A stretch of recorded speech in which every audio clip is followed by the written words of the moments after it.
શહેરમાં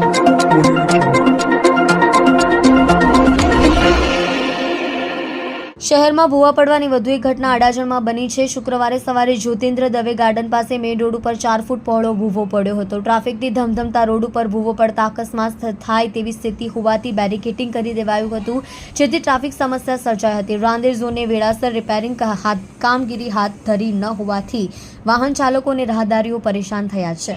ભૂવા પડવાની ઘટનાએ આ સિઝનમાં પાછલા તમામ રેકોર્ડ્સ તોડ્યા છે।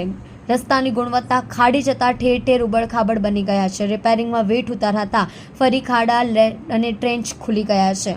મટીરિયલ વેરવિખેર થતા વાહન ચાલકો માટે જોખમી બની નાના મોટા અકસ્માતો સર્જાઈ રહ્યા છે। વેડ જંકશનથી કતારગામ દરવાજા તરફનો રસ્તો છેલ્લા 4 વર્ષથી અનેકવાર રિપેર કરાયો હોવા છતાં ફરી ઉબડખાબડ થઈ ગયો છે। આ વખતે પણ 4 વખત રિપેરિંગ કરી છારું નાખીને પુરાણ 3 વખત કરાયું, તે બાદ પણ ઉઘાડ પડતા હોટમિક્સ થકી શિંગાડા મારી મરામત કરાયું હતું। હાલ ફરી ખાડા પડ્યા છે। શહેરના ઘણા રસ્તાની હાલત આવી જ છે।